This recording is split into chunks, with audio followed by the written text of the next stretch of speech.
बिस्मिल्लाहिर रहमानिर रहीम अल्हम्दुलिल्लाहि रब्बिल आलमीन वस्सलातु वस्सलामु अला सय्यिदिल मुरसलीन नबियना मुहम्मद व अला आलिहि व सहबिहि अजमाइन अम्मा बाद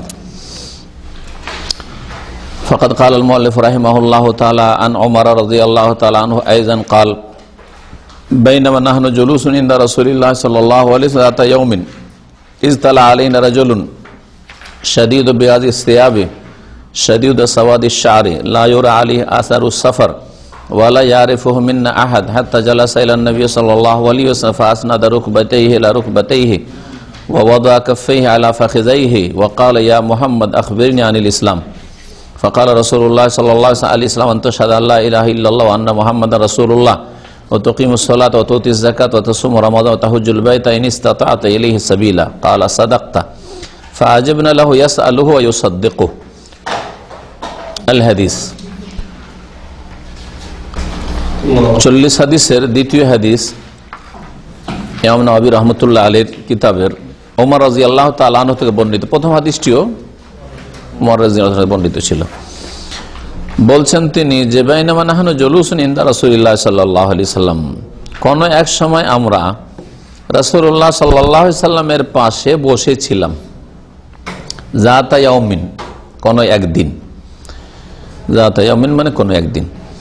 ইজ তালা আলাইনা রাজুলুন, হঠাৎ করে একজন মানুষ আমাদের সামনে আগমন করলো। তালা মানে উদিত হওয়া, মানে আসলো। এমন ব্যক্তি শাদীদ বিয়াদি সিয়াবে, যার কাপড় অত্যন্ত সাদা ছিল। শাদীদ সাওয়াদি শারে, যার চুল অত্যন্ত কালো ছিল। সাদা কাপড়ে কালো চুল বা কালো চুলে যদি সাদা কাপড় পরে থাকে তো দেখতে সুন্দর লাগে। লা ইউরা আলাইহি আসারুস সাফার, যার ওপর সফরের কোনো লক্ষণ নজরে আসছিল না। ওয়ালা ইয়ারিফুহু মিন্না আহাদ, আর আমাদের মধ্য থেকে কেউ তাকে চিনতো না। হাত্তা জালাসা ইলা নবী সাল্লাল্লাহু আলাইহি ওয়াসাল্লাম, এমনকি নবী করিম সাল্লাল্লাহু আলাইহি ওয়াসাল্লামের কাছে এসে তিনি বসে গেলেন। ফাসনাদা রুকবাতাইহি ইলা রুকবাতিহি, তারপরে তার দুই হাঁটু নবী সাল্লাল্লাহু আলাইহি ওয়াসাল্লামের দুই হাঁটুর সাথে মিলিয়ে দিলেন বা লাগিয়ে দিলেন।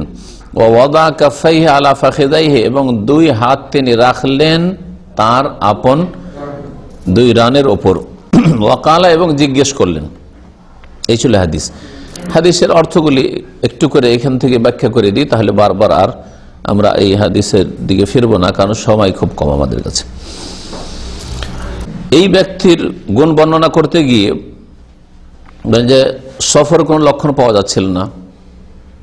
যদি বাইরে থেকে আসবে সফর করে, তাহলে চুল বিক্ষিপ্ত থাকবে, হ্যাঁ, শরীরে ধুলাবালি থাকবে, কাপড় চোপড় ময়লা থাকবে, বোঝাই যাবে। হ্যাঁ, কিন্তু তাও ছিল না। আর যদি মদিনার লোক হয়, যে সফর করে আসেনি, বাইরে দূরের লোক নয়, মদিনার লোক, তো আমরা চিনবো। হ্যাঁ, ছোট মদিনা, সবাই চিনবে, কিন্তু না, আমাদের কেউ চিনতে পারে না তাকে। নবী করিম সাল্লাল্লাহু আলাইহি সাল্লামের সামনে বসলেন। বসার তরিকাটা হচ্ছে সুন্দর তরিকা, শিক্ষার ক্ষেত্রে কাছাকাছি বসা, যাতে করে মনোযোগী হয়। হ্যাঁ, এবং আদবের বসা, যে বসাটা বসে নামাজে যেমন ভাবে বৈঠক করা হয় ওইভাবে বসা, এটা হচ্ছে নিচে বসলে সবচাইতে উত্তম বসার তরিকা। এবং জিজ্ঞেস করেছিলেন কয়টি প্রশ্ন? তিনটি। একটা হচ্ছে ইসলাম সম্পর্কে, এটা হচ্ছে ঈমান সম্পর্কে, এটা হচ্ছে ইহসান সম্পর্কে, আরেকটি হচ্ছে কিয়ামতের লক্ষণ, কিয়ামত সম্পর্কে, আরেকটি হচ্ছে কিয়ামতের লক্ষণ সম্পর্কে। 5টি প্রশ্ন আছে, এতে 5টি প্রশ্ন আছে। ইয়া মুহাম্মদ, হে মুহাম্মদ সাল্লাল্লাহু আলাইহি ওয়াসাল্লাম, আখবিরনি আনিল ইসলাম, আমাকে বলুন তো ইসলাম সম্পর্কে, যে ইসলাম কাকে বলে। ইয়া মুহাম্মদ কেন বললেন? নবী সাল্লাল্লাহু আলাইহি ওয়াসাল্লামকে আল্লাহ কোরআনে কারীম ইয়া মুহাম্মদ বলেন নাই। হ্যাঁ, ইয়া আইয়ুহান নবী, হ্যাঁ, ইযা তাল্লাকতুমুন নিসা, ইয়া আইয়ুহার রাসূল বাল্লিগ মা উনজিলা ইলাইক। আর জিবরাইল আলাইহিস সালাম বলেন ইয়া মুহাম্মদ, হে মুহাম্মদ সাল্লাল্লাহু আলাইহি ওয়াসাল্লাম। নিশ্চয় কোন হিকমত আছে। কি হিকমত আছে? সাহাবায়ে কেরাম যাতে চিনতে না পারে, ইয়া রাসূলুল্লাহ বলে তো চিনে নেবে পুরো সাহাবী হবে, এটা একটা কারণ। চিনে নেবে, চেহারা তো চিনতে পারছে না, তো কেমন করে চিনবে? উদ্দেশ্য হচ্ছে মোহাম্মদ বলার যে যেন নিজেকে পরিচয় দিতে চাচ্ছে আমি একজন কোন বেদুইন, যেন এই কল্পনা না যে ইয়া রাসূলুল্লাহ বললে হে রসুলও জানছি, আবার যদি মুসলিম সাহাবি হবে তো আমরা সাহাবি চিনতে পারবো, তখন যেতে পারে দেমাগ ওইদিকে যেতে পারে যেটা জিবরাইল কোন ফেরেশতা হইতে পারে। হ্যাঁ, তো ওটাও যাতে না বুঝতে পারে, এটাকে তাওরিয়া বলা হয়। এমন ঘুরিয়ে কথা বলা যে আসল বিষয়টা বুঝতে না দেওয়া, আসল বিষয়টা বুঝতে না দেওয়া। তো ইয়া মোহাম্মদ এই তরিকাটা বেদুইনদের ছিল, তারা যেহেতু সভ্যতা থেকে দূরে ছিল, জানতো না। নবী সাল্লাল্লাহু আলাইহি ওয়াসাল্লামের কাছে এসছে, আসার পরে শুনে শুনে তো মুসলমান হয়েছে, কিন্তু আদব কায়দা জানে না, ইয়া মোহাম্মদ এরকম বলতো। তো যেন নিজেকে প্রকাশ করতে চাইছেন যে যেন মনে করে যে কোন বেদুইন এলাকার লোক হবে একটা। ফাকালা, তখন রাসূলুল্লাহ বলেন আল ইসলাম, ইসলাম হচ্ছে এই 5টি বিষয়ের নাম। আনতাশহাদা আল্লা ইলাহা ইল্লাল্লাহ, যে সাক্ষ্য প্রদান করবে যে আল্লাহ ছাড়া কেউ সত্য মাবুদ নেই, আরো সাক্ষ্য প্রদান করবে যে মুহাম্মদ সাল্লাল্লাহু আলাইহি সাল্লাম আল্লাহর রাসূল। এই দুটো মিলিয়ে একটি, অথচ দুটো আলাদা আলাদা জিনিস। একটা হচ্ছে আল্লাহর তৌহিদ একত্ব, আরেকটি হচ্ছে নবী সাল্লাল্লাহু আলাইহি সাল্লামের রিসালাত। দুটো জিনিস, তো দুটো কেন করলেন না? এখানে বলতাম যে ইসলামেরও 6টা স্তম্ভ, এটা আল্লাহর একত্বের সাক্ষ্য দেওয়া, একটা নবী সাল্লাল্লাহু আলাইহি সাল্লামের রিসালাতের শাহাদাত দেওয়া, এইভাবে বলতাম, 6টা হয়ে যেত, অসুবিধার কিছু না। দুটোকে একসাথে কেন করলেন? এর জবাবে শেখ ইবনে উসাইমিন লিখেছেন, খুব সুন্দর কথা লিখেছেন। বলছেন যে এই দুটোর সমষ্টি হচ্ছে আমল ঈমান কবুল হওয়ার জন্য ভিত। এই দুটো একসাথে যদি না থাকে তাহলে কোনো ঈমান আমল কবুলই হয়নি, ইবাদত বন্দেগী কবুল হয় না। শুধু লা ইলাহা ইল্লাল্লাহ দিয়েও ঈমান কবুল হবে না, আর শুধু মুহাম্মদুর রাসূলুল্লাহ দিয়েও ঈমান কবুল হবে না, আমল কবুল হবে না। তাহলে আমল কবুল হওয়ার যে দুটো শর্ত রয়েছে, ইবাদত বন্দেগী আল্লাহর কাছে মকবুল হওয়ার জন্য যে শর্ত রয়েছে, একটি শর্ত হচ্ছে ইখলাস, যা লা ইলাহা ইল্লাল্লাহতে রয়েছে, আর আরেকটি শর্ত হচ্ছে মুতাবাআত, মানে নবী সাল্লাল্লাহু আলাইহি ওয়াসাল্লাম অনুসরণ, সেটা রয়েছে মুহাম্মদুর রাসূলুল্লাহর শাহাদাতে। আর এই দুটো শর্ত একসাথে হইলেই তখন বাকি আমলগুলি যেগুলি বর্ণনা করা হচ্ছে কবুল হবে। এজন্য দুটোকে একসাথে বয়ান করা হয়েছে। ও তুকিমুস সালাত, তার দ্বিতীয় স্তম্ভ হচ্ছে যে তুমি সালাত কায়েম করবে, 5 ওয়াক্ত সালাত। সালাত মানে 5 ওয়াক্ত সালাত, কারণ আল্লাহ পাক 5 ফরজ করেছেন, নবী সাল্লাল্লাহু আলাইহি ওয়াসাল্লাম 5 নিয়ে এসেছেন মেরাজ থেকে। আর এই সালাত থেকে ফরজ সালাত উদ্দেশ্য করা হয়েছে। কমপক্ষে একজন মুসলিম হওয়ার জন্য ইসলামের রুকন হচ্ছে ফরজ 5 ওয়াক্ত নামাজ, অর্থাৎ ফরজ 17 রাকাত নামাজ, এটা হচ্ছে ইসলামের স্তম্ভ। অতুতি যাকাত, আর যাকাত প্রদান করবে। যাকাতের মাসাইল সম্পর্কে আমাদের বিস্তারিত আলোচনা হয়েছে, সেগুলো থেকে জানতে পারবেন যাকাত যেসব ধন সম্পদে রয়েছে। ও তাসুমা রমজান, এবং রমজান মাসের সিয়াম পালন করবে, রোজা রাখবে। ও তাহুজ্জুল বাইতা, এবং বাইতুল্লাহর হজ করবে। ইনিস্তাতাত ইলাইহি সাবিলা, তুমি যদি সেখানে পৌঁছার শক্তি সামর্থ্য রাখো, বাইতুল্লাহর রাস্তা খরচের ব্যবস্থা রাখো। সাবিল সম্পর্কে নবী সাল্লাল্লাহু আলাইহি ওয়াসাল্লাম জিজ্ঞাসা করে, তিনি বলেন যে আযাদ ওয়া রাহিলা, সম্বল পাথেয় আর সওয়ারি বাহন আছে আপনার কাছে, যাতায়াত টিকিট আছে, আর ওখানে যাবেন বা রাস্তায় যে খাওয়া দাওয়া করবেন এইসব খরচ রয়েছে। যে কয়দিন আপনি হজে গিয়ে থাকবেন সেই কয়েকদিন আপনার উপরে যে ফরজ দায়িত্ব রয়েছে, আপনার স্ত্রী ছেলে মেয়েদের খাওয়া দাওয়ার ব্যবস্থা দেওয়া, বাসস্থান দেওয়া, ঘর ভাড়াটা অতদিনের পেমেন্ট করে যাবেন, অতদিনের কমপক্ষে, আর অতদিনের খাওয়া দাওয়া দিয়ে যাবেন। আপনি ঘরে খাবার দাওয়ার ছেলে মেয়েদের নেই, হ্যাঁ, বাড়ির ভাড়াটাও পেমেন্ট করেননি, আর হজে গেছেন তারপরের দিন থেকে হয়তো ভাড়া বাসায় আছেন আপনি, আর এসে বাড়ির মালিক এই ভাড়া দাও, আর আপনি হজে গিয়ে বসে আছেন, না, হজ ফরজ হয়নি আপনার। কালা, তখন বলছেন ওই ব্যক্তি, সাদাক্তা, আপনি ঠিক বলেছেন, সত্য বলেছেন। ফাজিবনা লাহু, সাহাবারা বলছে আমরা আশ্চর্য হতে লাগলাম তার কথায়।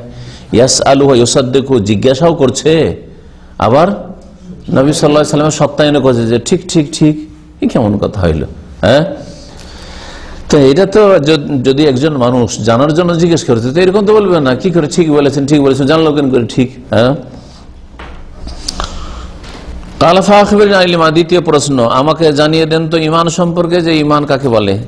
আচ্ছা, আগের অংশ থেকে কি জানা গেল যে ইসলামের স্তম্ভ হচ্ছে 5টি। যে ঈমান সম্পর্কে আমাদেরকে জানান, আমাকে জানান। কালা, তখন নবী সাল্লাল্লাহু আলাইহি ওয়াসাল্লাম বললেন, আনতুমিনা বিল্লাহি, ঈমান হচ্ছে যে আল্লাহর প্রতি বিশ্বাস করবে, ও মালায়েকা, তার মালায়েকা ফেরেশতাগণের প্রতি বিশ্বাস করবে, ও কুতুবিহি, তার নাজিলকৃত কিতাব সমূহের প্রতি, আসমানি কিতাবগুলির প্রতি বিশ্বাস করবে, ও রাসূলি তার রাসূলগণের প্রতি বিশ্বাস করবে, ওয়াল ইয়াউমিল আখির পরকালের প্রতি বিশ্বাস করবে, ওয়া তুমিনু বিল কদরি খাইরি ওয়া শাররি ভালো মন্দ ভাগ্যের প্রতি বিশ্বাস করবে। এই 6টি হচ্ছে ঈমানের স্তম্ভ বা রোকন। আর এগুলির প্রত্যেকটি সম্পর্কে আমাদের বিস্তারিত আলোচনা আছে যে আল্লাহর ঈমানের জন্য কি কি আপনার জরুরি, 4টি বিষয়কে শামিল। মালায়েকার প্রতি, ফেরেশতার প্রতি ঈমান কোন কোন দিকগুলোকে শামিল রয়েছে, কিতাবের প্রতি ঈমান কোন কোন দিকগুলিকে শামিল রয়েছে, রাসূলগণের প্রতি ঈমান কোন কোন দিকগুলিকে শামিল রয়েছে, পরকালের প্রতি ঈমান, পরকালের বিভিন্ন স্তর রয়েছে, অনেকগুলি স্তর রয়েছে যা মওত থেকে শুরু হয়।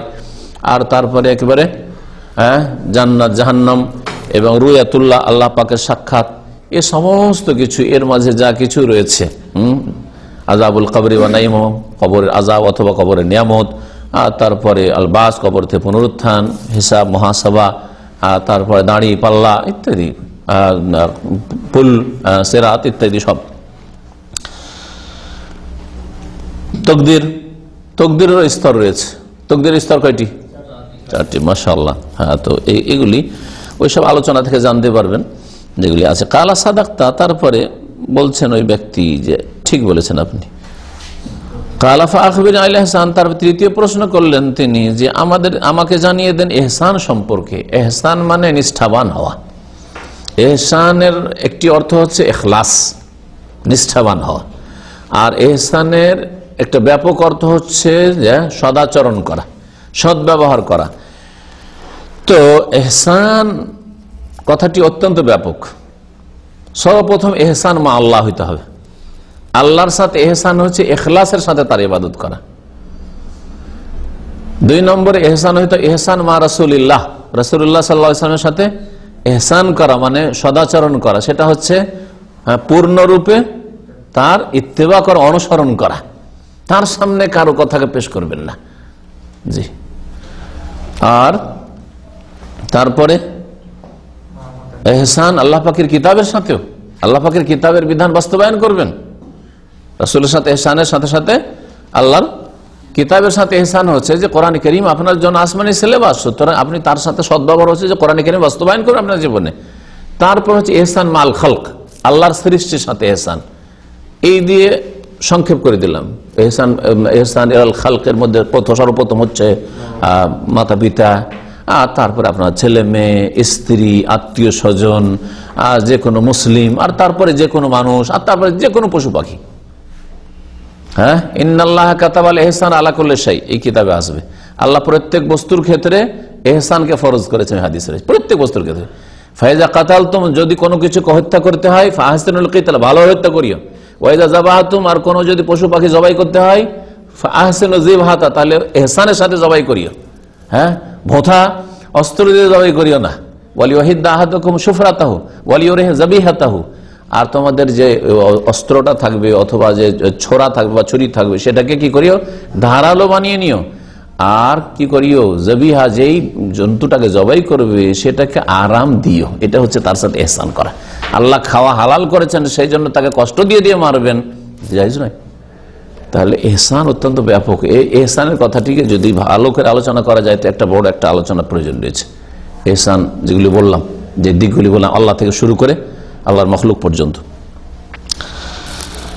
তো আল্লাহর সাথে ইহসানের কথা এখানে বলা হয়েছে বিশেষ করে। হ্যাঁ, কেমন? আনতা আবুদাল্লাহ, আল্লাহ পাক রব্বুল আলামিনের ইবাদত বন্দি করে। ইবাদত বন্দি মানে নামাজ নাই। অনেকে মনে করেন নামাজের অবস্থায়, যেন ভুল সংকীর্ণ অর্থ করলেন আপনি। নামাজের অবস্থায় শুধু যেন আল্লাহকে দেখতে পাচ্ছেন, আর না হইলে কমপক্ষে এতটুকু মনে রাখেন, হ্যাঁ, বসিয়ে রাখেন যে আল্লাহ দেখছেন নামাজের অবস্থায় শুধু। আর আপনি যখন বাথরুমে আছেন তখন আল্লাহ দেখেন না? হ্যাঁ, তখন যদি কেউ হস্তমিথুন করে, আল্লাহ দেখছেন, আমি আল্লাহকে দেখতে পাচ্ছি না, কিন্তু আল্লাহ তো দেখছেন যে এই কাজ করতে যাচ্ছে। যখন নির্জনে আপনি কম্পিউটার, আপনি সেক্স ফিল্ম দেখছেন আপনি, হ্যাঁ, তখন আপনার ইহসান লাগবে না? তো ইবাদত মানে কি? মুসলিমের পুরো জিন্দেগিটা ইবাদত। ইবাদত মানে শুধু রোজার সময় আর যাকাত দেওয়ার সময় আর নামাজ পড়ার সময় আর জিকির আজকার সময়, দোয়ার সময় যেন আল্লাহকে দেখছে, এটা ভুল অর্থ, অর্থ না। আমি যেহেতু বান্দা আল্লাহ পাকের, সুতরাং আমার পুরো জিন্দগিটা হচ্ছে ইবাদতের জিন্দগি। তো আনতা আবুদাল্লাহ মানে তোমার জীবনটা কাটাবে। মুমিনের সারা জিন্দগিটা ইবাদতের জিন্দগি। হাটে বাজারে ইবাদত করেছেন, ওখানেও আল্লাহকে দেখতে পাচ্ছি, আল্লাহ আমাকে দেখছেন, আমি এখানে খেয়ানত করব, ধোকা দেবো, বেঈমানি করব, হ্যাঁ বলেছি যে এত দেবো আর দিচ্ছি কম না। আল্লাহর ইবাদত বন্দি করবে এমন ভাবে যে কান্নাকা তারাহু, যেন তুমি তাকে দেখছো। তাহলে আল্লাহকে দেখা যায় না, কিন্তু যেন দেখলে যে অবস্থাটা তৈরি হয়, হ্যাঁ সেই রকম যেন তোমার ঈমানের অবস্থা, তোমার আখলাক চরিত্রের অবস্থা থাকে। ফাইল্লাম তখন তারাহু, যদি তাকে দেখার মতো যে দেখছো তুমি তাকে, এই রকমের ঈমানি অবস্থা তৈরি না হয়, তাহলে ফাইন্নাহু ইয়ারা, কমের পক্ষে এতটুকু কথা তোমার হৃদয়ে বসিয়ে রাখো যে তিনি তোমাকে প্রত্যক্ষ করছেন, দেখছেন, তিনি দেখছেন। কমপক্ষে এতটুকু যদি সবসময় মনে রাখি যে আল্লাহ তোমাকে দেখছেন। এই যেখানে আমি একটু ধোকা দিলাম, হ্যাঁ আপনার বস জিজ্ঞেস করছেন কোথায় আছিস তুই, ডিউটিতে আছি, অথচ আপনি আপনার কেনাকাটা করছেন। ড্রাইভার গাড়ি চালান, কোম্পানির গাড়ি চালান, ওয়াইনান্ত গাড়ি নিয়ে কোথায়, বলছে আমি কোম্পানির কাজে আছি, অথচ আপনার কাজে ফ্যামিলি নিয়ে ঘুরছেন আপনি। তো এটাই তো সামিল না, এহসান নাই আপনার মধ্যে, কোথায় এহসান? জি, এহসান হচ্ছে এর নাম। জি, মানুষের জীবনে পুরো সংশোধন হয়ে যাবে সত্যিকার যদি এই স্তরগুলি বাস্তবায়ন। হ্যাঁ, মারাতেবুদ্দিন কি বলা হয়েছে? ইসলাম, নিচের দিক থেকে ঈমান আর ইহসান, তাহলে পুরো সংশোধন হয়ে যাবে আপনার। তারপরে জিজ্ঞেস করলেন আখবিরনি আনিস সাআহ, এখন কিয়ামত সম্পর্কে আমাকে জানিয়ে দিন। তাআলা বলেন মাল মাসউল আনহা বিআলামা মিনাস সাইল, যাকে জিজ্ঞাসা করা হয়েছে, আল মাসউল মানে জিজ্ঞাসিত ব্যক্তি, মাল মাসউল আনহা সেই সম্পর্কে জিজ্ঞাসিত ব্যক্তি জিজ্ঞাসাকারীর চাইতে অধিক জ্ঞাত নন। বুঝা গেছে? এটা শাব্দিক অর্থ করলাম। সাইল জিজ্ঞাসাকারী, মাসউল জিজ্ঞাসিত ব্যক্তি, যাকে জিজ্ঞাসা। তো এখানে মাসউল কে ছিলেন? রাসূলুল্লাহ সাল্লাল্লাহু আলাইহি ওয়াসাল্লামকে জিজ্ঞাসা করা হয়েছে। নবী সাল্লাল্লাহু আলাইহি ওয়াসাল্লাম কি বললেন? যে যাকে জিজ্ঞাসা করা হয়েছে সে জিজ্ঞাসাকারীর চাইতে বেশি কিয়ামত সম্পর্কে জানে না। তুমিও জানো না কখন কিয়ামত হবে, আমিও জানি না যে কখন কিয়ামত হবে, তোমার চাইতে বেশি আমি জানি না এক কথা। তাহলে যখন জানেন না যে কখন হবে, কত সালে হবে, কোন দিনে হবে, ফাআখবিরনি আন আমারাতিহা, আমারাতুন মানে হচ্ছে আলামাতুন, তাহলে তার লক্ষণগুলি আমাকে জানিয়ে দেন। কালা লক্ষণ সম্পর্কে বললেন, অল্প লক্ষণ বলেছেন, আনতালে দুটো বলেছেন না, আনতালে দাল আমাতু রাব্বাতাহা, একটি লক্ষণ হচ্ছে যে দাসী তার মালিককে জন্ম দেবে। দাসীর পেট থেকে যে জন্মবে সে এক সময় মালিক হয়ে যাবে। মায়ের পেট থেকে, মা ছিল দাসী আর মায়ের পেট থেকে জন্ম নেবে, সে হে মালিক নিয়ে বড় হে মালিক হয়ে বসে আছে, ওরই মালিক হয়ে বসে আছে। রব্বাতা শাব্দিক অর্থ এটাই বলে, এটা একটা অর্থ হতে পারে, এরকম হতে পারে বিভিন্ন অবস্থায়। আর এটা কেমন করে হইতে পারে? যদি আসল দাসের যুগ থাকে, গোলামের যুগ থাকে, তাহলে তখন অন্যরকম। গোলামের যুগে হয়তো ওই ছেলেটাকে মেয়েটাকে জন্ম দিয়েছে ওই দাসী, আর তারপর ছেলে বড় হয়েছে, মেয়ে বড় হয়েছে, তারপরে এত লড়াই আর কাটাকাটি আর বিচ্ছিন্নতা হবে মায়ে আর ছেলেতে, যে কারোর সাথে পরিচয় থাকবে না। তারপরে কোনো সময় হ্যাঁ সে হয়তো দাসী কিনতে এসছে, নিজের মাকে কিনছে জানে না, আর সেই মায়ের মনিব হয়ে বসে আছে, মালিক বা মালিক নিয়ে বসে আছে। এটা হবে কারণ কিয়ামতের আগে এখানে কি হবে?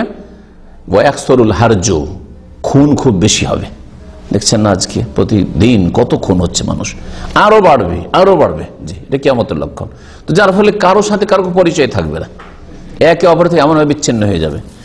আর একটা অর্থ করেছেন শাইখ ইবনে হাসান, খুব সুন্দর অর্থ করেছেন, ওটা আনতালেদাল আমাতু রাব্বাতা, দাসী তার মালিককে জন্ম দেবে, অর্থাৎ সে তার মালিক না হোক কিন্তু দাসীর পেট থেকে যে জন্মেছে, দাসীর পেট থেকে জন্মেছে দাস হয়, কিন্তু সে দাস না হয়ে দেশের শাসক হয়ে বসবে।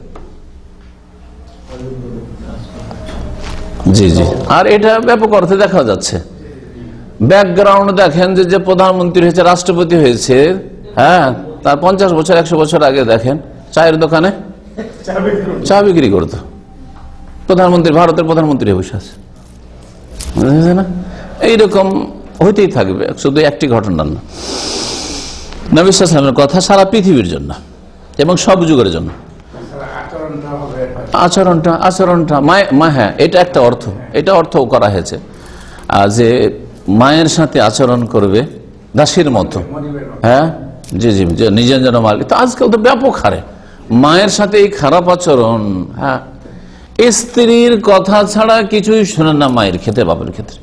তো এইটাও এই হাদিসের অর্থের অন্তর্ভুক্ত। জি। আর তারপর আরেকটি লক্ষণ বলে ওয়ান তারাল হোফাত আল ওরাতা আল আলাহ রিয়া আশা, এই শব্দগুলির আসলটা জেনে নেন, তাহলে বুঝতে সুবিধা হবে। হোফাত শব্দটি হচ্ছে হাফিউনের বহুবচন জমা। হাফি মানে হচ্ছে খালি পায়ে থাকা ব্যক্তি, যার পায়ে জুতা স্যান্ডেলের ব্যবস্থা নেই। ওরাত আরিউনের বহুবচন, আরি মানে হচ্ছে উলঙ্গ, যার শরীরে কোনো বস্ত্র নেই, বস্ত্রহীন ব্যক্তি। আল আলা আইলুনের জমা। হ্যাঁ, আইলান ফাগনা, আল্লাহ বলছেন হে নবী তোমাকে আল্লাহ কি পেয়েছেন? অভাবী পেয়েছেন, নিঃস্ব পেয়েছেন। ফাগনা, তোমাকে অভাব মুক্ত করেছেন। আইলুনের বহুবচন হচ্ছে আলাতুন। রেয়াউন হচ্ছে রায়ুনের বহুবচন। রাই মানে হচ্ছে এক রাখাল, রেয়া মানে হচ্ছে রাখাল রা, বুঝা গেছে। আর শা হচ্ছে সাতুনের বহুবচন। সাতুন একটি ছাগল, একটি বকরি। আর শেয়া মানে শিয়াহ হয় এবং শাও হয়, এর মানে হচ্ছে বকরিগুলি আর কি। তো বলছেন যে আন্তারা, আর তুমি দেখতে পাবে ওই সব ব্যক্তিদেরকে যারা খালি পায়ে ছিল, আল ওরা যারা উলঙ্গ ছিল, বস্ত্রহীন ছিল, যারা কি ছিল আল আলা নিঃস্ব সর্বহারা ছিল, বাড়ি ঘর ছিল না যাদের, হ্যাঁ, রিয়াশাই বকরির রাখাল ছিল, এরা এক সময় কি করবে? রাতারাতি বড় লোক হয়ে যাবে। যার ফলে ইয়াতাতাওয়ালুনা ফিল বুনিয়ান, তারা একে অপরের উপর অহংকার করবে, একে অপর থেকে আগে বাড়ার চেষ্টা করবে। ইয়াতাতাওয়ালুনা বিল্ডিং বানাবার দিক থেকে হইতে পারে, বিল্ডিং উঁচা করার দিক থেকে হইতে পারে, হ্যাঁ, আর আবার কোয়ালিটির দিক থেকে হইতে পারে, সাজাবার দিক থেকে। ও এইরকম করে সাজিয়েছে, আমি এরকম সাজাবো। বুনিয়ান বলা হয়েছে শুধু বুনিয়ানের সাথে সামিল না, ওর সাথে আনুষঙ্গিক। আর আজকাল গাড়ির প্রতিযোগিতা দেখেন, এমন প্রতিযোগিতা শুরু হয়েছে যে আরে ও 2016 নামিয়ে ফেলেছে, আমার কাছে 2014 থাকবে, ভালো কন্ডিশনে গাড়ি আছে। না না না, লাজিম বদল চেঞ্জ। হ্যাঁ, প্রতি বছর সোফা সেট চেঞ্জ, প্রতি বছর করে। প্রতি বছর কিচেন, কি বলে ওটাকে, কিচেনই বলে, কিচেন, ওর নামই কিচেন। কিচেন অর্ডার দিয়ে এখানে পাওয়া যায় না, অর্ডার দেয় এখান থেকে আমেরিকা, এখান থেকে জাপান, অর্ডার দিচ্ছে। আর কিচেন লাখ লাখ রিয়ালে প্রতি বছর কিচেন চেঞ্জ হচ্ছে, সোফা সেট চেঞ্জ হচ্ছে। জি, এগুলি হচ্ছে প্রতিযোগিতা। বুনিয়ান বেনা, ঘর বাড়ি তৈরি করার ক্ষেত্রে প্রতিযোগিতা করবে এরা, যাদের এইরকম অবস্থা ছিল। জি, আর এই আলামতগুলি চলে এসছে সব, এই কিয়ামতের আলামত লক্ষণগুলি সব চলে এসছে। সম্মান তালাকা, তারপরে ওই ব্যক্তি জিজ্ঞাসাকারী চলে গেল। হাদিস থেকে বোঝা গেল, শেখ ইবনে হোসেন বলছেন যে বোঝা গেল যে ফেরেশতারা যখন মানুষের রূপ ধরে তখন মানুষের মতো পায়ে হাঁটে, চলে গেল মানে হেঁটে গেল, হাঁটছে সাহাবায়ে কেরামের সামনে। ফালাবিস্তু মালিয়ান, তারপরে দীর্ঘক্ষণ আমরা থামলাম, বা আমি ফালাবিস্তু, সাহাবী বলছেন ওমর বলছে ফালাবিস্তু মালিয়ান, মালিয়ান মানে জামানান তাওয়িলান, দীর্ঘ সময় আমি কি করলাম? অবস্থান করলাম ওখানে নবী সাল্লাল্লাহু আলাইহি ওয়াসাল্লাম মজলিসে, আরো বসে, তারপরে বসেই আছি। সুম্মা কালা, তারপরে নবী সাল্লাল্লাহু আলাইহি ওয়াসাল্লাম বললেন ইয়া ওমর, হে ওমর, আতাদরি মানিস সাইল, তুমি কি জানো যে এই জিজ্ঞাসাকারী কে? কুলতু, আমি বল আল্লাহু ওয়া রাসূলুহু আলাম, আল্লাহ এবং তার রাসূল বেশি জানেন বা ভালো জানেন। নবী সাল্লাল্লাহু আলাইহি ওয়াসাল্লাম জীবদ্দশায় এইভাবে বলবেন বা বলেছেন সাহাবায়ে কেরামরা, কিন্তু নবী সাল্লাল্লাহু আলাইহি ওয়াসাল্লাম ইন্তেকালের পরে উলামায়ে কেরাম আল্লাহু আলাম বলেছেন। দেখেন মুফাসসিরিনগণ তারা আল্লাহ ওয়া রাসূল আলাম বলেননি, আলিফ লাম মিম আলিফ লাম রা। যদি আপনি তাফসীর জালালেন, আমাদের হানাফিদের মাদ্রাসায় পড়া হয়, কি লেখা আছে? আল্লাহু আলাম। কালা, তারপরে নবী সাল্লাল্লাহু আলাইহি ওয়াসাল্লাম বললেন ফাইন্নাহু জিবরিল, এই হচ্ছে জিবরিল, আতাকুম, তোমাদের কাছে এসেছিল, ইউআল্লিমুকুম দীনাকুম, তোমাদেরকে তোমাদের দ্বীন সম্পর্কে শিক্ষা দেওয়ার উদ্দেশ্যে, জানাবার উদ্দেশ্যে, দ্বীনের ইলম দেওয়ার উদ্দেশ্যে। যে এই প্রশ্নগুলি করি, তো এই প্রশ্নগুলি করার মাধ্যমে লোকেরা জানতে পারবে। তাহলে প্রশ্নকারীর উদ্দেশ্য যদি সৎ থাকে যে আমি এই প্রশ্নগুলি করলে অনেকে এগুলো প্রশ্ন করবে না, এগুলি করার মাধ্যমে আমার ভাইয়েরা, ছাত্ররা, সাথী সঙ্গীরা এরা জানতে পারবে আরো বেশি, তাহলে এটা সৎ উদ্দেশ্য। এই উদ্দেশ্যে তিনি জিজ্ঞেস করেছেন। এই হাদিসে এত বেশি মাসাইল ইস্তেমবাত হয়েছে বা এই হাদিস থেকে যে শেখ ইবনে রহমতুল্লাহ বলছেন যে এই হাদিসে এত ওলামায়ে কেরামগণ, ভাষ্যকারগণ মাসলা মাসাইল ইস্তেমবাত করেছেন, বিভিন্ন রকম আকীদার মাসলা, ফিকহের মাসলা, আর বহু রকম আখলাক চরিত্রের মাসলা, ইলম শিখার আদব কায়দার মাসলা। বোঝা গেছে যে যদি এর উপর লেখা হয়, বলছে যে বড় বড় জিলদের খণ্ডের কিতাব লিখতে হবে বলেছেন। শত শত মাসাইল ইস্তেমবাত করেছেন। কিন্তু আমাদের কাছে সময় অল্প, একটি গুরুত্বপূর্ণ কথা বলবো। এই একটি হাদিস কিন্তু অত্যন্ত গুরুত্বপূর্ণ দিনের ক্ষেত্রে, তাই না? দিনের ইসলামের রুকুন বলা হয়েছে, ইমানের আরকানগুলি বলা হয়েছে, তারপরে ইহসান বলা হয়েছে, ঠিক না? আর তারপরে শেষখানে বলা হয়েছে যে তোমাদেরকে দিন শিখাবার জন্য এসেছিল। তার মানে এই জিনিসগুলি যদি কেউ করে তাহলে সে দিন কায়েম করলো না করলো না? দিন কায়েম করলো। তাহলে একামতি দিনের যে বর্তমান যুগের মওদুদির ব্যাখ্যায় জামাত ইসলামী বা ইখওয়ানীদের ব্যাখ্যা, সেটাই যদি একামতি দিন মানে ক্ষমতা দখল করা দেশের, তাহলে এই গুরুত্বপূর্ণ হাদিসে ক্ষমতার কথা তো উল্লেখ করা হয়নি।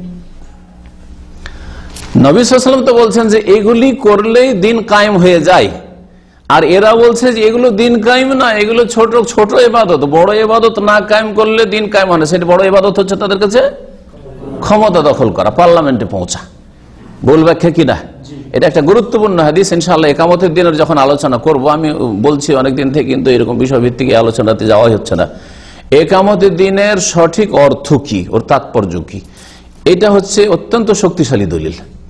এত বড় একটা গুরুত্বপূর্ণ, যেটাকে মওদুদি সাহেব বলছে যে নামাজ, রোজা, হজ, যাকাত, ये बड़ी इबादत तक पहुंचने के लिए ट्रेनिंग कोर्सेज हैं। নামাজ, রোজা, হজ, যাকাতকে ট্রেনিং কোর্স করে দিল। এগুলো হচ্ছে মাধ্যম শুধু। আর আসল ইবাদত, বড় ইবাদত কি?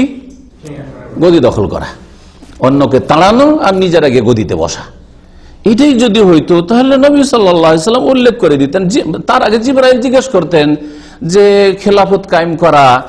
তারপরে একজন আজকালকার বক্তা বলেছে যে ইসলাম শুরু হয়েছে কি দিয়ে?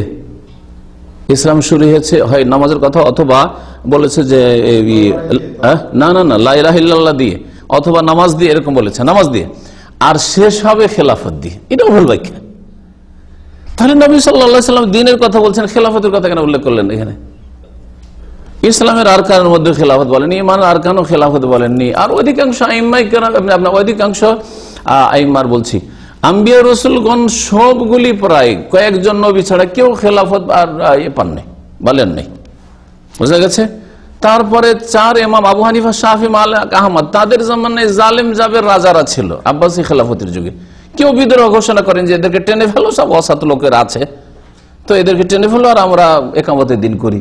তো একামতের দিন আবু হানিফা, শাফি, মালিক, আহমদও বুঝেননি, তারাও বুঝেননি যে এটা একামতের দিন। কখনো এটা একামতের দিন না। ভুল ব্যাখ্যা। এই হাদিসটা দলিলের ক্ষেত্রে মনে রাখবেন।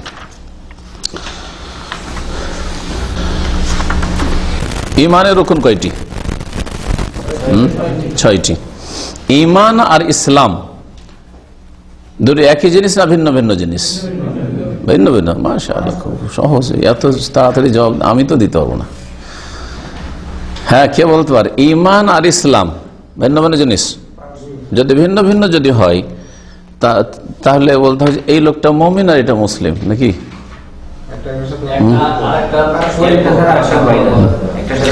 শব্দের দিক থেকে ইমান আর ইসলামে পার্থক্য আছে না নেই? পার্থক্য আছে। হ্যাঁ, শাব্দিক পার্থক্য আছে। আর এতে পার্থক্য নেই? হ্যাঁ, শরীয়তে পার্থক্য আছে। কখন পার্থক্য আর কখন এক হয়ে যাবে?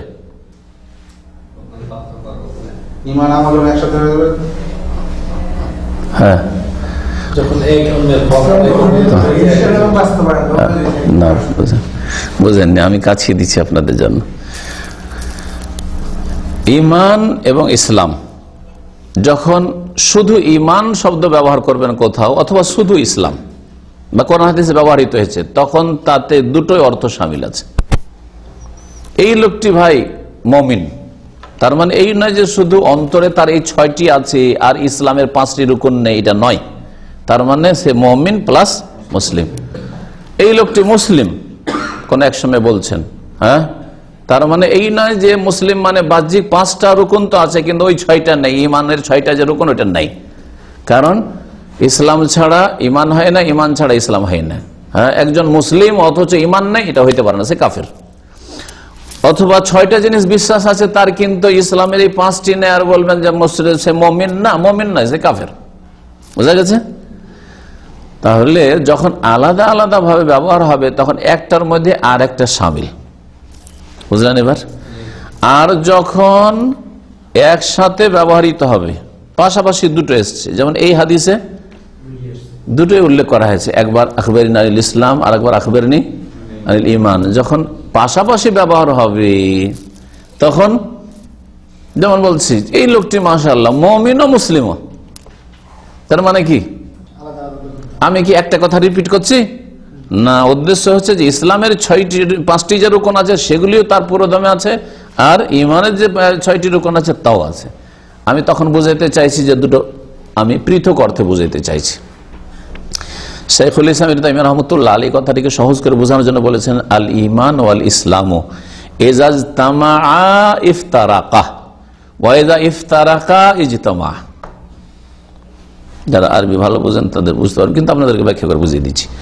ঈমান ইসলাম এই দুটো শব্দ, বা মুমিন মুসলিম, ঈমান থেকে মুমিন আর ইসলাম থেকে মুসলিম, ঈমান ইসলাম দুটো শব্দ ইজা ইজতামা, দুটো যদি একই জায়গায় প্রয়োগ করা হয়, যেমন এই হাদিসে দুটো একই হাদিসে প্রয়োগ করা হয়েছে।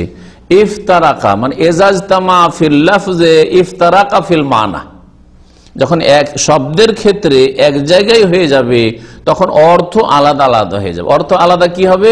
ঈমানের সম্পর্ক বিশ্বাসের সাথে, আর বিশ্বাসের সম্পর্ক হচ্ছে ঈমান মানে বিশ্বাস, তাসদিক, আর তাসদিক বিশ্বাসের সম্পর্ক হচ্ছে হৃদয়ের সাথে। তো ঈমানের যতগুলি কাজ 6টা বলা হয় সবগুলি কিন্তু আল্লাহর প্রতি বিশ্বাস করা, মালায়েকা বিশ্বাস করা, কিতাব বিশ্বাস করা, রাসূল বিশ্বাস করা, পরকাল বিশ্বাস করা, আর ভালো মন্দ তাকদীর বিশ্বাস, সবগুলো কিন্তু এখানে চলে আসলো। ইসলাম যখন আসলো, ইসলাম সাক্ষ্য প্রদান করা, সাক্ষ্য প্রদান জবান দিয়ে, সাক্ষ্য প্রদান করা লা ইলাহা ইল্লাল্লাহ, সাক্ষ্য প্রদান করা মুহাম্মদ রাসূলুল্লাহ, তারপরে সালাত কায়েম করা অঙ্গ প্রত্যঙ্গ দিয়ে, যাকাত দেওয়া, যাকাতের ইবাদত হচ্ছে অর্থ দিয়ে, সেটাও আমল, হ্যাঁ, সেটা হচ্ছে অন্তরের কাজ না, সেটা কর্মের কাজ। যাকাত দিচ্ছেন আপনি, বের করছেন আর দিচ্ছেন, হ্যাঁ, আখজুন ওয়া আতাউন, একজন নিচ্ছে আর একজন দিচ্ছে, এটা হচ্ছে যাকাত।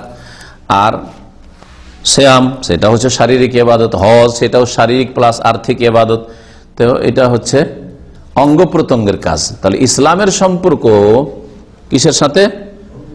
অঙ্গ প্রত্যঙ্গের কাজগুলির সাথে। আর ঈমানের সম্পর্ক হচ্ছে কলব, হৃদয়ের সাথে।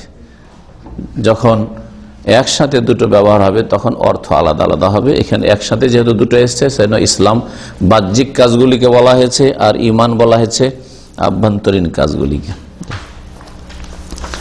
তারপরে কি হাদিস আছে বের করেন তো, আমাকে তো খুঁজতে হবে, অনেক লম্বা আলোচনা এতে আছে। বুনিয়াল ইসলাম আলা খামসে শেষ করা যাবে? এটা আমি ছেড়ে দেবো আজকে। কত কোথায় যে আছে পেয়ে গেছি সারা। আবু আব্দুর রহমান আব্দুল্লাহ বিন ওমর বিন খাত্তাব রাদিয়াল্লাহু তাআলা আনহুমা থেকে বর্ণিত। আবু আব্দুর রহমান আব্দুল্লাহ বিন ওমরের কুনিয়াত, হ্যাঁ, বর্ণনা করছেন।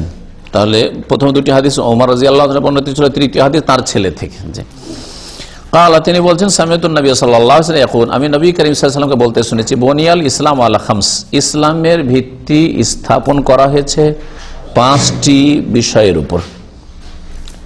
আর এই 5টি বিষয় উল্লেখ করা হয়েছে জিবরাইল আলাইহিস সালামের হাদিস। ওই হাদিসটিকে হাদিসে জিবরাইল বলা হয়, কারণ জিবরাইল আলাইহিস সালাম নবী সাল্লাল্লাহু আলাইহি ওয়াসাল্লামকে জিজ্ঞেস করেছিলেন এই জন্য। তো ওখানে যে 5টি বিষয় উল্লেখ হচ্ছে, এখানেও সেই 5টি জিনিস রয়েছে। এগুলি হচ্ছে তাহলে ইসলামের কি, হ্যাঁ, আরকান বা স্তম্ভ, খুঁটি। প্রথমটি হচ্ছে শাহাদাতি আল্লাহ ইলাহা ইল্লাল্লাহ, লা ইলাহা ইল্লাল্লাহর শাহাদাত দেওয়া, আল্লাহ ছাড়া কেউ সত্য মাবুদ নেই এ কথার শাহাদাত দেওয়া। শাহাদাত শুধু মুখের কাজ, কাজটি মুখের, ঠিক না? কিন্তু শুধু মুখের কাজ যথেষ্ট না, তার সাথে আর কিছু লাগবে? অন্তরের বিশ্বাসের সাথে মৌখিক সাক্ষী দিতে হবে, তাহলেই সেই শাহাদাত গ্রহণযোগ্য। আর না হইলে অন্তরে যদি সেই লা ইলাহা ইল্লাল্লাহ না থাকে, তার প্রতি বিশ্বাস না থাকে, বিশ্বাসবিহীন যদি কেউ যদি সাক্ষ্য প্রদান করে তাহলে সেই সাক্ষ্য আল্লাহর কাছে গ্রহণযোগ্য না, বরং তাদেরকে আল্লাহ কাযিবুন বলেছেন। ইযা জাআকাল মুনাফিকুনা ক্বালু নাশহাদু ইন্নাকা লারাসূল, তারা শাহাদাত দিত, রাসূলুল্লাহ শাহাদাত দিত, লা ইলাহা ইল্লাল্লাহ শাহাদাত দিত, কিন্তু আল্লাহ কি বলছেন? ওয়াল্লাহু ইয়ালামু ইন্নাকা লারাসূল ওয়াল্লাহু ইয়াশহাদু, আল্লাহ সাক্ষী দিচ্ছেন কিসের? ইন্নাল মুনাফিকিনা লাকাযিবুন। তার কথা সত্য থাকা সত্ত্বেও ওদের কথাটা যে ইন্নাকা লারাসূলুল্লাহ, হে নবী আপনি নিঃসন্দেহে আল্লাহর রাসূল, কথাটা কি মিথ্যা? কথা মিথ্যা না, কিন্তু তাদের কথা আর অন্তরে যেহেতু মিল ছিল না, সেই জন্য আল্লাহ তাদেরকে কাযিবুন, মিথ্যুক বলেছেন। ওয়া ইকামিস সালাতি, এবং সালাত, ওয়া আন্না মুহাম্মদ রাসূলুল্লাহ, মুহাম্মদ সাল্লাল্লাহু আলাইহি ওয়াসাল্লাম আল্লাহর রাসূল। এর একটু আগে যেমন বললাম যে এই কালেমাতে দুটো বাক্যের শাহাদাত রয়েছে। ওয়া ইকামিস সালাত, আর সালাত কায়েম করা, ওয়া ইতাইজ যাকাত, যাকাত প্রদান করা, ওয়া হজ্জুল বাইত, বাইতুল্লাহর হজ করা, ওয়া সাওমে রমজান, রমজান মাসের সিয়াম পালন করা। এখানে হজটাকে আগে উল্লেখ করা হয়েছে আর রমজান মাসের সিয়াম বা সোমকে, রোজাকে পরে করা হয়েছে। বর্ণনাকারী হয়তো এরকম শুনেছেন, অথবা নিজে বর্ণনা করতে গিয়ে রিওয়ায়াত বিল মানা, অর্থ প্রকাশ করতে গিয়ে এরকম করেছেন। এর বিপরীত রয়েছে, হজ শেষখানে বয়ান করা হয়েছে এবং সোমে রমজান আগে করা হয়েছে। ফরজ হওয়ার দিক থেকে যদি দেখা যায় তাহলে সালাতের পরে, নামাজের পরে যাকাতের বিধান এসছে, আর যাকাতের পরে সিয়াম রোজার বিধান এসছে, আর রোজার পরে হজ, হজ সব শেষে হজের বিধান নাজিল হয়েছে। এই হাদিসে যেসব আলোচনাগুলি আছে সবগুলি প্রায় প্রথম হাদিসে চলে এসছে, আর ওই রকমের আলাদা এমন কোনো আলোচনা নেই। শুধু এগুলোকে এখন বলা যেতে পারে যে হুকুমগুলি, হুকুম তো সবগুলির ফরজ, ঠিক আছে না, কিন্তু নামাজ কেউ যদি অবহেলা করে, অলসতা বশত ছাড়া, অস্বীকার করে নেয়, অস্বীকার করে হজও যদি ত্যাগ করে তো কাফের, ঠিক আছে। মুনকেরে হজ, হজ যদি অস্বীকারী হয় তাতেও কাফের, রোজা যদি অস্বীকার করে কাফের। কিন্তু সালাতের ক্ষেত্রে যদি সালাত অবহেলা বা অলসতায় ছাড়ে তবুও সঠিক মতে বড় কাফের। যদিও এই বিষয়ে ইখতিলাফ রয়েছে, ইখতিলাফ হলে যেমন শেখ হুসেন রহমতুল্লাহ আলাইহি মোতারিকিস নামাজ তাকের বিধানে বলেছেন যে ফিরে আসতে হবে আল্লাহ এবং রাসূলের দিকে, ফাইন তানাজাত ফি শাইইন ফারুদ্দুহু ইলা আল্লাহ ওয়া রাসূল। আর কোরআন এবং হাদিসের দিকে ফিরে আসলে, সাহাবায়ে কেরামদের ইজমার দিকে ফিরে আসলে দেখা যায় যে নবী করিম সাল্লাল্লাহু আলাইহি ওয়াসাল্লাম সালাত পরিত্যাগকারীকে কাফের শব্দ ব্যবহার করেছেন, তাদের ক্ষেত্রে ফাসিক বা নাফরমান, আসি এইরকম কোনো শব্দ ব্যবহার করেননি। সুতরাং সালাত ত্যাগ করা গাফিলতির সাথে হইলেও সেটা হচ্ছে বড় কুফরি, আর বাকি অন্যগুলি অস্বীকার করলে বড় কাফের হয়, আর সেগুলি ছেড়ে দিলে ছোট কুফরি হয়, কুফরুন দুনা কুফর। আর ফাসিকিটা ইসলামের গণ্ডিতে থাকলেও ছোট কুফরি হইতে পারে, আল্লাহর নিয়ামতের নাশুকর গুজার হওয়া। কোনো প্রশ্ন আছে? এখানে আজকের আলোচনা শেষ। আর যদি আপনাদের কোনো প্রশ্ন থাকে তাহলে করতে পারেন। সাল্লাল্লাহু আলাইহি ওয়া সাল্লাম মুহাম্মদ ওয়া আলা আলিহি ওয়া সাহবিহি আজমাইন।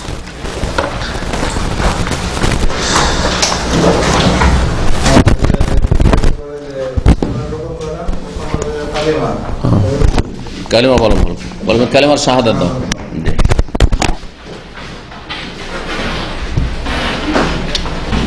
ফতোয়া যখন আপনি কাউকে কোনো একটা জিনিসের উত্তর দিচ্ছেন জিজ্ঞাসা করার পর, ওটা হচ্ছে ফতোয়া। হ্যাঁ, কথা বোঝা গেছে। আর মাসলা মাসাইল আম, আপনি ফতোয়া দিচ্ছেন না, কিতাবে লেখা আছে ওইটা মাসলা, কিন্তু এটাকে ফতোয়া বলবেন না। ফতোয়া মানে কোনো কিছু, ইস্তেফতা মানে জিজ্ঞেস করা, আর ফতোয়া আফতা মানে আপনি উত্তর দিলেন। সেটা ফতোয়া আকীদার ক্ষেত্রে হইতে পারে, ইবাদতের ক্ষেত্রে, যদিও ফিকহি মাসলা মাসাইলের ক্ষেত্রে ফতোয়া শব্দটি ইউজ করে আজকাল লোকেরা, কিন্তু আকীদারও ফতোয়া হইতে পারে, ফতোয়া ফিল আকীদা, আকীদা। না উত্তর নাই।